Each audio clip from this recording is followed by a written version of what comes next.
paciente que se alcanza la altura y consisten básicamente en cefalea, náusea y vómito, mareos y fatiga y algunos otros como hiporexia o anorexia y dificultad para dormir.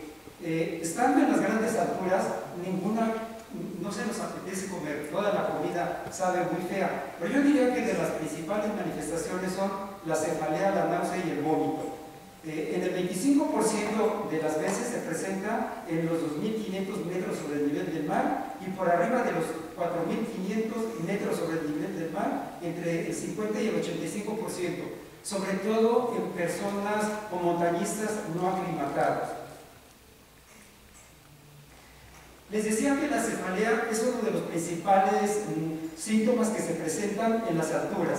Entre 1859 y 2.700 metros sobre el nivel del mar, el 25% de los montañistas lo van a presentar. En 3.000 metros sobre el nivel del mar o más, el 80% lo van a presentar, y a partir de los 4.500 metros, prácticamente el 100% van a presentar cefalea, predominantemente en personas mal aclimatadas.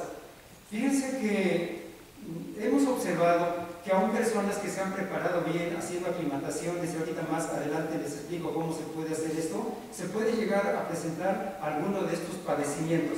En esos padecimientos la característica que hay, alguien puede tener muy buena condición física a donde practica su actividad y sin embargo va a tener precisamente cambios en el aparato cardiopulmonar en las alturas que le van a hacer imposible que tolere las grandes alturas. Entonces, para practicar este deporte, aparte de tener un buen reconocimiento previo predeportivo, coincido con el doctor que nos habló de buceo, es muy importante hacer aclimatación. Si el montañista no hace aclimatación, seguramente le va a ir muy mal en la montaña.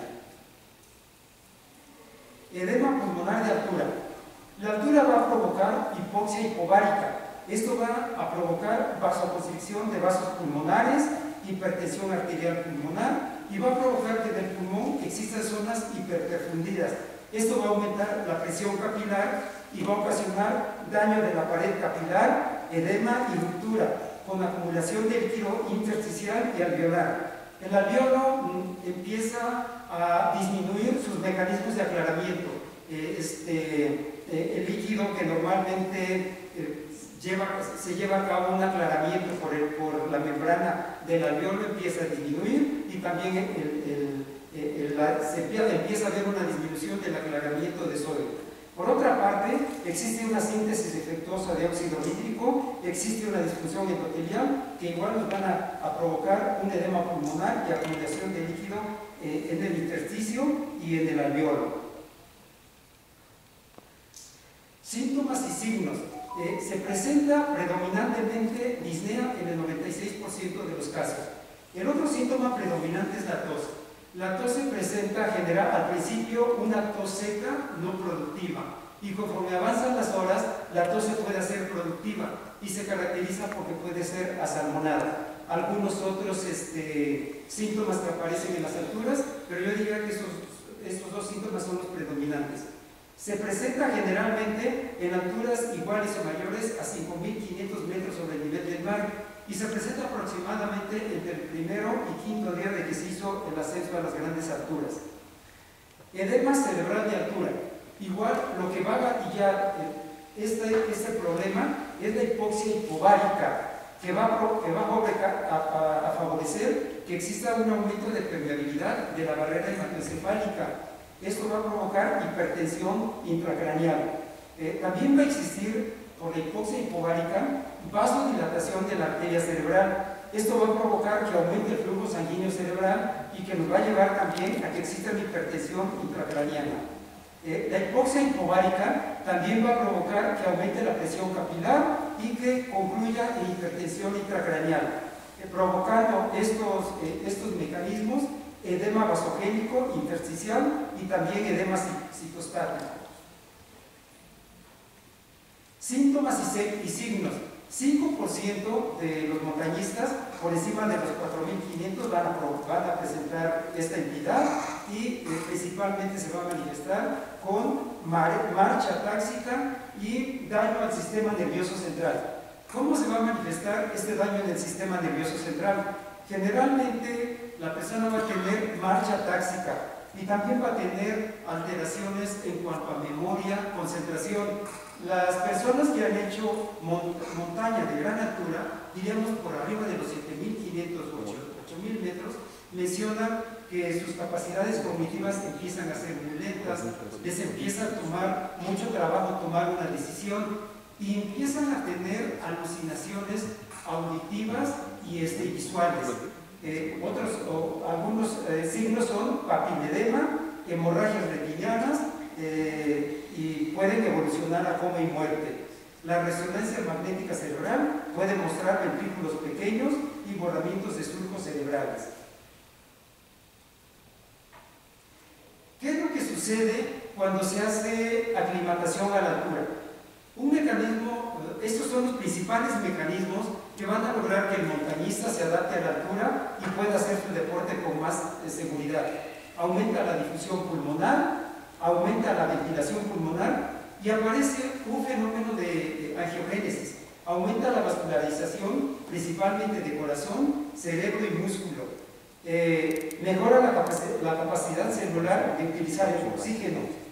En todo el organismo, pero principalmente en los músculos, se da un fenómeno muy importante ante la disminución del oxígeno en el torrente circulatorio. Aparece lo que se llama biogénesis mitocondrial. Empieza a haber multiplicación de las mitocondrias para que de esa manera se pueda producir más energía y aprovechar de mejor manera el escaso oxígeno que se capta en las alturas extremas. Un fenómeno a más largo plazo sería el aumento de eritrocitos. Tratamientos del mal de montaña.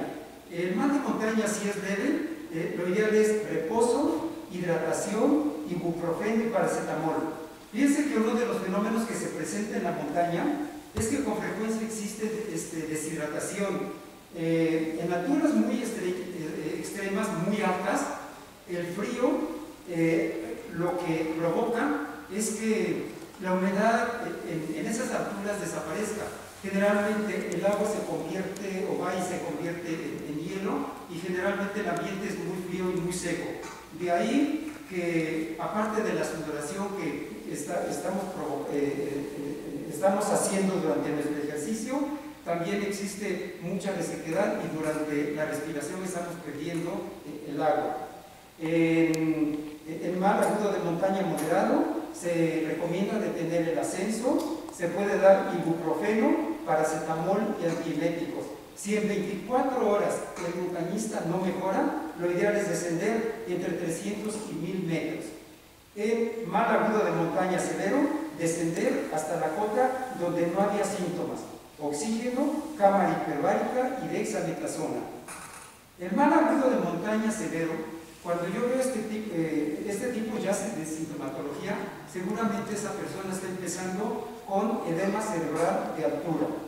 Realmente los mecanismos que provocan el daño en el organismo, el mal agudo de montaña, van a ser exactamente los mismos que va a provocar edema cerebral de altura.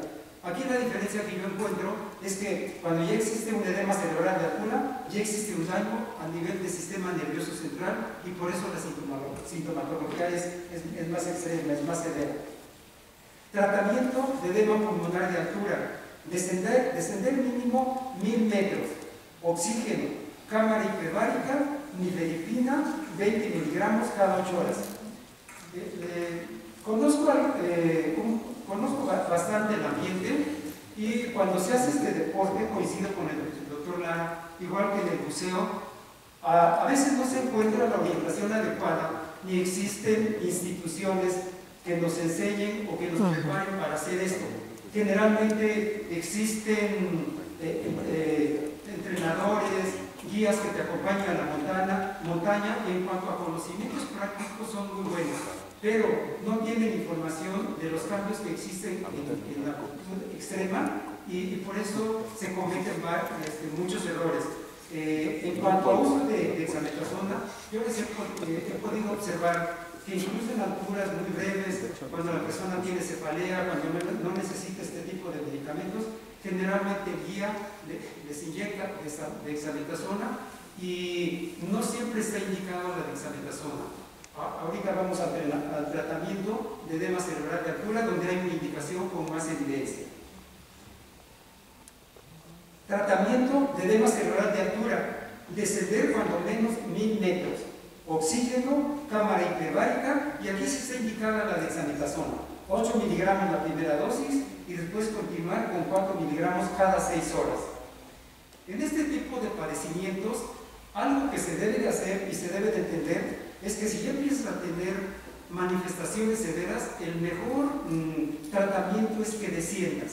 Si no es bueno esperar, porque pasan las horas y probablemente si esperas a que amanezca o a que pasen las horas, generalmente va a ser muy tarde y muchas personas llegan a fallecer en altura. La otra cosa muy importante es administrar oxígeno. Las botellas de oxígeno que se utilizan en las alturas tienen oxígeno suplementario. No hay una recomendación precisa para saber a partir de qué altura las personas que están haciendo alpinismo las utilicen. Depende de la condición y de los síntomas de cada persona. Y gente que hace grandes alturas por arriba de los 8000, le decían que hay personas que a partir de los 6500 las utilizan, y que estas botellas, dependiendo, ellos les llaman paso, que en el paso 1 el flujo y la velocidad con que sales es mínima y que tu botella te va a alcanzar como entre 6, 7 o a lo mejor hasta 8 horas. Y que cuando le pones un paso muy grande, me hablaba del paso 5, el tiempo que vas a utilizar este tanque, a lo mejor 4 o 5 horas, y vas a tener que requerir otro. La cámara hiperbárica: cada vez existen algunos montañistas que pueden transportar cámara hiperbárica y es muy útil para tratar este tipo de alteraciones. Estrategias de aclimatación para la ascensión. Entre los 2.500 y 4.800 metros sobre el nivel del mar se recomienda que se haga entre 1 y 3 días de aclimatación. Entre los 5.000 y 7.000 metros sobre el nivel del mar, 4 a 15 días, y 8.000 metros o más, 1.5 meses a 3 meses. Bueno, antes de despedirme, les quiero platicar esto. La persona que más ha permanecido en una altura muy extrema es un montañista que se llama Fernando Garrido. Tiene alrededor de 72, 73 años y él permaneció 62 días en el Aconcagua. El Aconcagua es la montaña más alta del continente americano. Vale la pena que a los que les guste esto, vale la pena que ustedes lo revisen, porque narra en su libro que se llama 7000 metros diario diario de supervivencia. La expedición estuvo organizada en el sentido de que a los médicos les interesaba saber qué había pasado con este montañista antes, durante y después de que había bajado de donde había estado. Los cambios más importantes que encontraron a su regreso fueron: durante estos 62 días pesó 17 kilos. Bajó 17 kilos. Hay unas fotografías muy importantes, con diciendo si no es muerto, ¿verdad? Hay unas fotografías muy importantes donde está totalmente desnutrido. No se le ve casi nada de masa muscular y tampoco tejido adiposo. En la montaña, hacer movimientos que cuesta muchísimo trabajo. Hay un gasto, una necesidad de energía muy impresionante, de tal manera que cosas muy sencillas que puedes hacer acá, en la montaña te cuesta mucho trabajo. Hay un gasto de energía muy grande, pero además da la casualidad que por las hipoxias tan extremas, precisamente no puedes tener mucha energía. En cuanto a problemas cardiovasculares, encontraron los médicos que le hicieron un seguimiento posterior, que hizo hipertensión arterial pulmonar, hizo crecimiento del ventrículo derecho y obviamente con datos electrocardiográficos de crecimiento del ventrículo derecho. Lo más adecuado fue que posterior a 3 meses de que él regresó o regresó pues aquí a la Tierra, todos esos cambios desaparecieron y no hubo mayor problema. ¿Qué otra cosa hizo? Bueno, en relación al aumento de glóbulos rojos, aumentó 3 millones la cantidad de glóbulos rojos. A diferencia del buceo, conforme vas ascendiendo, existe cada vez menor oportunidad de que tu cuerpo capte oxígeno, y esto es lo que va a hacer detonar todo este tipo de enfermedades. Entonces, igual coincido con el doctor, es muy bonito hacer el deporte que a uno le guste, pero aparte de tener una buena condición física, aquí lo básico es estudiarnos y ver si estamos aptos para hacer montaña, para hacer buceo o simplemente para correr. No hay en nuestro país una reglamentación para el que quiera hacer deporte recreacional. Probablemente el deportista de elite, el que está en algún club o en la CONADE, sí se les hagan estudios, pero cuando haces deporte recreacional no existe un lugar, entonces, pues ojalá y algún día se tomen medidas más adecuadas. Creo que aquí en nuestro país la subespecialidad de cardiología del deporte no existe, ojalá y algún día exista. Existen cardiólogos que saben mucho del deporte, pero yo creo que algo que mejoraría mucho el riesgo, o disminuiría más bien el riesgo de que en deportes de este tipo tengamos un desenlace fatal, es que precisamente existan exámenes médicos predeportivos bien hechos y que todo esto esté al pendiente del cardiólogo de deporte. Pues muchísimas gracias y estamos a sus órdenes.